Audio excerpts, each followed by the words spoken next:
حضرت علی بن ابی طالب رضی اللہ عنہ کی مبارک زندگی اسلامی تاریخ کا وہ روشن باب ہے جو قیامت تک ایمان، شجاعت، علم اور عدل کی مثال بنا رہے گا۔ آپ کی ولادت 13 رجب کو مکہ مکرمہ میں ہوئی۔ آپ بنو ہاشم کے معزز خاندان سے تعلق رکھتے تھے۔ آپ کے والد حضرت ابو طالب قریش کے سردار اور رسول اللہ صلی اللہ علیہ وسلم کے چچا تھے، جبکہ آپ کی والدہ حضرت فاطمہ بنت اسد نہایت پاکیزہ اور با ایمان خاتون تھیں۔ مکہ اس وقت شرک، قبائلی تعصب، طبقاتی تقسیم اور جہالت کا مرکز تھا۔ خانہ کعبہ کے گرد سینکڑوں بت نصب تھے۔ طاقتور کمزور کو دبا دیتا تھا اور معاشرہ اخلاقی زوال کا شکار تھا۔ ایسے ماحول میں حضرت علی رضی اللہ عنہ کی پیدائش اس بات کا اشارہ تھی کہ اللہ تعالیٰ اس امت کو ایک عظیم رہنما عطا کرنے والا ہے۔ بچپن ہی سے آپ کی پرورش رسول اللہ صلی اللہ علیہ وسلم کی نگرانی میں ہوئی۔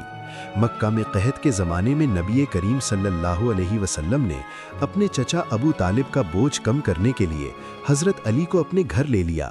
یوں آپ نے آنکھ کھولی تو سچائی، دیانت، عبادت اور اعلیٰ اخلاق کو اپنے سامنے دیکھا۔ جب غار حرا میں پہلی وحی نازل ہوئی اور رسول اللہ صلی اللہ علیہ وسلم نے دعوت اسلام پیش کی تو حضرت علی رضی اللہ عنہ ان خوش نصیبوں میں شامل تھے جنہوں نے بغیر کسی ہچکچاہٹ کے اسلام قبول کیا۔ اس وقت آپ کی عمر تقریباً 10 برس تھی۔ ایک کم سن بچے کا اس ماحول میں توحید کو قبول کرنا اس بات کی دلیل ہے کہ آپ کی فطرت پاک اور دل نور ایمان سے منور تھا۔ ابتدائی دور اسلام میں جب مسلمانوں پر ظلم و ستم بڑھا تو حضرت علی رضی اللہ عنہ ہر مرحلے پر رسول اللہ صلی اللہ علیہ وسلم کے ساتھ کھڑے رہے۔ شیب ابی طالب کا 3 سالہ محاصرہ اسلامی تاریخ کا نہایت کٹھن دور تھا۔ بھوک، پیاس، معاشی بائیکاٹ اور سماجی تنہائی کے باوجود آپ نے صبر کا دامن نہ چھوڑا۔ راتوں کو جاگنا، رسول اللہ صلی اللہ علیہ وسلم کی حفاظت کرنا اور ہر خطرے کے سامنے ڈٹ جانا آپ کی زندگی کا معمول بن چکا تھا۔ ہجرت کی رات کا واقعہ آپ کی بے مثال قربانی کی علامت ہے۔ جب کفار مکہ نے رسول اللہ صلی اللہ علیہ وسلم کو شہید کرنے کا منصوبہ بنایا تو حضرت علی رضی اللہ عنہ نے اپنی جان خطرے میں ڈال کر نبی کریم صلی اللہ علیہ وسلم کے بستر پر سونا قبول کیا۔ آپ جانتے تھے کہ صبح تلواریں چل سکتی ہیں، لیکن آپ کا ایمان مضبوط تھا۔ آپ نے امانتیں واپس کی اور پھر مدینہ منورہ کی طرف ہجرت کی۔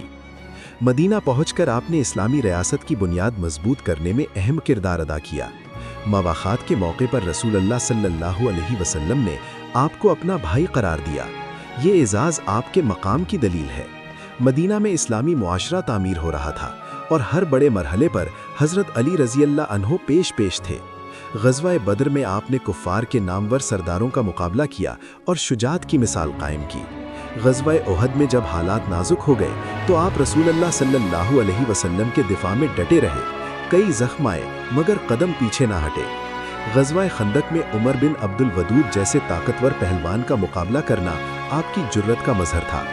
غزوہ خیبر میں رسول اللہ صلی اللہ علیہ وسلم نے فرمایا کہ کل علم اس شخص کو دیا جائے گا جو اللہ اور اس کے رسول سے محبت کرتا ہے، اور اگلے دن یہ اعزاز حضرت علی رضی اللہ عنہ کو ملا۔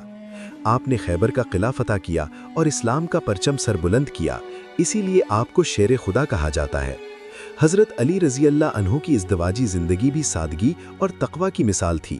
آپ کا نکاح حضرت فاطمہ الزہرا رضی اللہ عنہا سے ہوا، جو رسول اللہ صلی اللہ علیہ وسلم کی لاڈلی صاحبزادی تھیں۔ آپ کے گھر میں دنیاوی آسائش کم تھی مگر روحانی دولت بے شمار تھی۔ حضرت حسن اور حضرت حسین رضی اللہ عنہما کی تربیت آپ کی نگرانی میں ہوئی، اور یہی خاندان اہل بیت کے نام سے پہچانا جاتا ہے، جس کا مقام امت میں نہایت بلند ہے۔ حضرت علی رضی اللہ عنہ نہ صرف میدان جنگ کے ہیرو تھے بلکہ علم و حکمت کے بھی سرچشمہ تھے۔ مشکل مسائل میں صحابہ آپ سے رجوع کرتے تھے۔ آپ کے فیصلے عدل پر مبنی ہوتے اور آپ کا انداز حکمت سے بھرپور ہوتا۔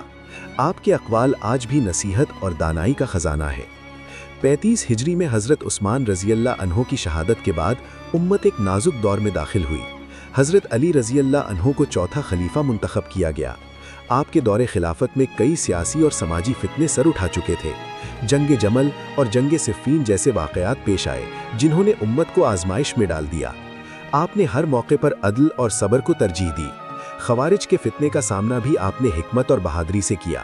بالآخر 19 رمضان کو مسجد کوفہ میں ابن ملجم نے زہر آلود تلوار سے حملہ کیا۔